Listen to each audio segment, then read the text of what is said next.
Friends, welcome to my amazing session NCERT full explanation में। तो friends, अभी तक हम लोगों ने एक्सक्रीटरी प्रोडक्शन देयर एलिमिनेशन का सेकंड लेक्चर कंप्लीट कर लिया। ओके, फर्स्ट लेक्चर में हमने इंट्रोडक्शन की बात करी, सेकंड लेक्चर में हम लोगों ने ह्यूमन एक्सक्रीटरी सिस्टम की बात करी। ओके, तो चलिए बिना टाइम वेस्ट किए हम थर्ड लेक्चर की ओर आगे बढ़ते हैं। So let's get start with the urine formation. Okay, urine formation. तो चलिए देखते हैं एनसीईआरटी की लाइन में क्या दिया हुआ है कि urine formation involves three main processes, namely glomerular filtration, reabsorption and secretion that take place in different parts of the nephron. Okay, क्या होता है कि यूरिन के फॉर्मेशन में मेनली थ्री प्रोसेस इन्वॉल्व है। ओके, यूरिन के फॉर्मेशन में mainly three process involve है। पहला क्या है? Glomerular filtration. ओके, पहली प्रोसेस जो हुआ है ग्लोमेरुलर फिल्ट्रेशन। सेकेंड प्रोसेस आपकी जो है रीएब्जॉर्प्शन। थर्ड प्रोसेस की बात करें तो वो है आपका सिक्रीशन। ओके, समझ में आपको कि यूरिन फॉर्मेशन में थ्री प्रोसेस इन्वॉल्व है। फर्स्ट प्रोसेस जो है वो है glomerular filtration and second process जो है reabsorption and third process secretion. Okay, तो चलिए हम आगे देखते हैं। The first step in urine formation is the filtrate of blood which is carried out by the glomerulus and is called glomerular filtration। Okay, तो क्या होता है कि यूरिन फॉर्मेशन के फर्स्ट स्टेप में ग्लोमेरुलर द्वारा ब्लड का फिल्ट्रेशन होता है। ठीक है, ग्लोमेरुलर द्वारा ब्लड का फिल्ट्रेशन होता है, जिसे क्या बोलते हैं हम लोग? ग्लोमेरुलर फिल्ट्रेशन बोलते हैं। क्या बोलते हैं उसको हम लोग? Glomerular filtration। Okay, on an average 1100 to 1200 ml of blood is filtered by the kidneys per minute, which constitute roughly 1/5 of the blood pumped out by each ventricle of the heart in a minute। Okay, तो क्या है कि kidney द्वारा पर minute average 1100 से 1200, ठीक है, 1100 to 1200 millimetre blood को फिल्टर किया जाता है, जो कि हार्ट द्वारा एक मिनट में निकाले गए ब्लड के 1/5 पार्ट के बराबर है। ओके, वो क्या है? 1/5 पार्ट के बराबर है। The glomerular capillary blood pressure cause filtration of blood through three layers, that is the endothelium of glomerular blood vessels, ठीक है, the epithelium of Bowman's capsule and basement membrane between these two layers. Okay, तो क्या है कि glomerular की capillary का blood pressure blood के three layer में से फिल्टर होता है। ठीक है, ग्लोमेरुलर की कैपिलरी का ब्लड प्रेशर ब्लड के थ्री लेयर में से फिल्टर होता है। ये थ्री लेयर है ग्लोमेरुलर की ब्लड वेसल्स की एंडोथेलियम। ओके, ग्लोमेरुलर की ब्लड वेसल्स की एंडोथेलियम एंड सेकेंड जो है आपका वो है बोमेन कैप्सूल की एपिथेलियल सेल्स। ठीक है, एंड इन दोनों लेयर्स के बीच में पाई जाने वाली बेसमेंट मेम्ब्रेन। ओके, समझ में आ गया आपको? तो आगे देखते हैं कि the epithelial cells of Bowman's capsule called podocytes are arranged in a intricate manner so as to leave some minute space called filtration slides on slide pores. क्या होता है आपका फ्रेंड कि बोमेन्स कैप्सूल की एपिथेलियल सेल, जिसको हम लोग क्या बोलते हैं? पोडोसाइट्स बोलते हैं। क्या बोलते हैं उसको? हम पोडोसाइट्स बोलते हैं। ठीक है, बोमेन्स कैप्सूल की एपिथेलियल सेल्स को हम लोग पोडोसाइट्स बोलते हैं, जो इंट्रिकेट मैनर में, ठीक है, कॉम्प्लेक्स मैनर में, ठीक है, इंट्रिकेट मीन्स क्या होता है? कॉम्प्लेक्स, ठीक है, जो इंट्रिकेट मैनर में अरेंज होती है। ठीक है, जो इंट्रिकेट मैनर में अरेंज होती है, जिससे कुछ छोटे छोटे स्पेसेस बीच में रह जाते हैं, इन्हें हम लोग क्या बोलते हैं? स्लाइड्स बोलते हैं, या आप इसको स्लाइड पोर्स बोल सकते हो। ठीक है, या तो आप इसको स्लाइड्स बोल सकते हो या तो फिर स्लाइड पोर्स बोल सकते हो। Blood is filtered so finely through these membranes that almost all the constituents of the plasma except the proteins pass on to the lumen of the Bowman's capsule.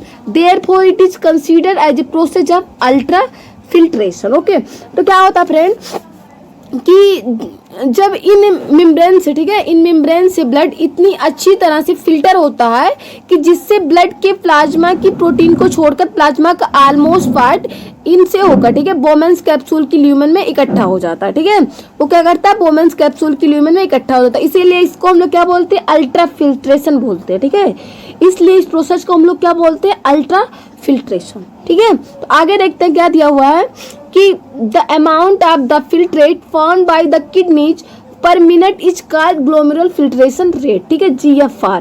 क्या होता है कि किडनी द्वारा पर minute filter की गई amount, ठीक है, किडनी द्वारा आपके पर मिनट फिल्टर की गई अमाउंट ग्लोमेरुलर फिल्ट्रेशन रेट कहते हैं। ठीक है, उसको हम क्या बोलते हैं? ग्लोमेरुलर फिल्ट्रेशन रेट GFR, ठीक है। तो GFR in a healthy individual is approximately 125 ml पर minute, that is 180 litres per day. Okay, एक हेल्दी इंडिविजुअल जो है, ठीक है, एक हेल्दी इंडिविजुअल में यह रेट 125 ml से क्या होता है 125 ml पर minute, that is 180 litre per day होता है, ठीक है। 180 लीटर पर डे होता है। अगर मिनट की बात करें तो 125 मिलीलीटर पर मिनट, ठीक है।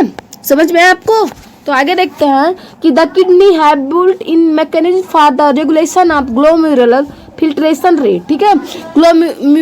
ग्लोमेरुलर फिल्ट्रेशन रेट के रेगुलेशन के लिए किडनी द्वारा मैकेनिज्म अपनाई जाती है। One such efficient mechanism is carried out by juxta glomerular apparatus. क्या होता है कि जक्स्टा ग्लोमेरुलर एपाइटस द्वारा एक इफिशिएंट मैकेनिज्म कंप्लीट की जाती है। JGA is a special sensitive region formed by cellular modification in the distal convoluted tubule and the afferent arteriole at the location of their contact. Okay, क्या होता है कि juxta glomerular जो है, ठीक है, आपका juxta glomerular apparatus special sensitive region afferent arteriole के कांटेक्ट के लोकेशन पर डिस्टल कन्वोल्यूटेड ट्यूब्यूल की सेलुलर मॉडिफिकेशन से बनता है, ठीक है। आपका जो जक्स्टा ग्लोमेरुलर एपाइटस है special sensitive region afferent arteriole के कांटेक्ट के लोकेशन पर डिस्टल कन्वोल्यूटेड ट्यूब्यूल की सेलुलर मॉडिफिकेशन से बनता है। समझ में आपको? A fall in GFR can activate the JG cells to release renin which can stimulate the glomerular blood flow and thereby the GFR back to normal. Okay, क्या होता है फ्रेंड कि ग्लोमेरुलर फिल्ट्रेशन रेट में गिरावट इन juxta glomerular sales के rennin के secretion को activate करती है, जो क्या करता है कि ग्लोमेरुलर ब्लड का फ्लो बढ़ाकर ग्लोमेरुलर फिल्ट्रेशन रेट को दोबारा नॉर्मल कर देती है। ओके, देखते हैं क्या है इसमें कि comparison of the volume of the filtrate found per day 180 litres per day with that of the urine released 1.5 litres suggest that nearly 99% of the filtrate has to be reabsorbed by the renal tubules. Okay, तो क्या होता है friend कि per day formed होने वाले filtrate के volume 180 litre per day, ठीक है, 180 लीटर पर डे की रिलीज यूरिन 1.5 लीटर से कंपैरिजन की जाए तो यह समझा जा सकता है कि 99% फिल्टर को रीनल ट्यूब्यूल्स द्वारा दोबारा एब्जॉर्ब किया जा सकता है। ओके, 99% फिल्टर को रीनल ट्यूब्यूल्स द्वारा हम दोबारा एब्जॉर्ब कर सकते हैं। समझ में आपको? तो इस प्रोसेस का हम लोग क्या बोलते हैं? This process is called reabsorption. इस प्रोसेस को हम लोग क्या बोलते हैं फ्रेंड? रीअब्जॉर्प्शन बोलते हैं। ओके, तो the tubular epithelial cells in different segment of nephron perform this either by active और passive mechanism. For example, substances like glucose, amino acid, sodium, etc. in the filtrate are reabsorbed actively, whereas the nitrogenous waste are absorbed by passive transport. Okay, तो क्या होता है friend कि यह function जो है, ठीक है, ये फंक्शन जो है नेफ्रॉन की एपिथेलियल सेल्स डिफरेंट सेगमेंट्स में एक्टिव और पैसिव मैकेनिज्म द्वारा करती है। फॉर एग्जाम्पल की बात करें हम तो फिल्ट्रेट सब्सटेंस लाइक ग्लूकोज, आपका एमिनो एसिड, सोडियम आयन, ठीक है, एटसेट्रा, ये सब एक्टिवली करते हैं, ठीक है, एक्टिवली रीअब्सॉर्ब कर लिए जाते हैं। जबकि अगर हम नाइट्रोजनस वेस्ट की बात करें, ठीक है, आपके नाइट्रोजनस वेस्ट की बात करें तो ये पैसिव ट्रांसपोर्ट करते हैं। कैसे ट्रांसपोर्ट करते हैं? ये पैसिव ट्रांसपोर्ट करते हैं। समझ में आपको?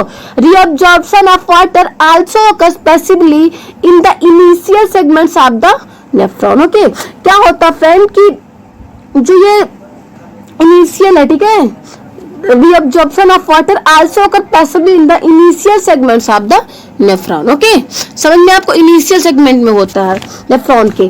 During urine formation the tubular cells secret substance like hydrogen ion, potassium ion and ammonia into the filtrate.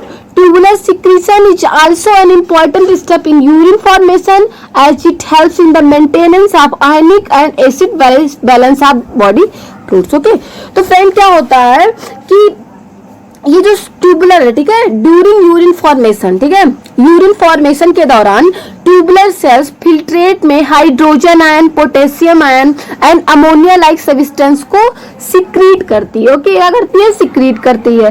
And tubular secretion भी यूरिन फॉर्मेशन का एक इंपॉर्टेंट स्टेप है, ठीक है। आपका जो ट्यूबुलर सिक्रीशन है ये यूरिन फॉर्मेशन का एक इंपॉर्टेंट स्टेप है। समझ में आपको, बिकॉज ये body fluids ionic and acid base balance को मेंटेन रखता है, समझ में आया, बिकॉज ये body fluids ionic and acid base balance को मेंटेन रखता है। ठीक है, तो आज का लेक्चर में भी समाप्त करते हैं। Thank you.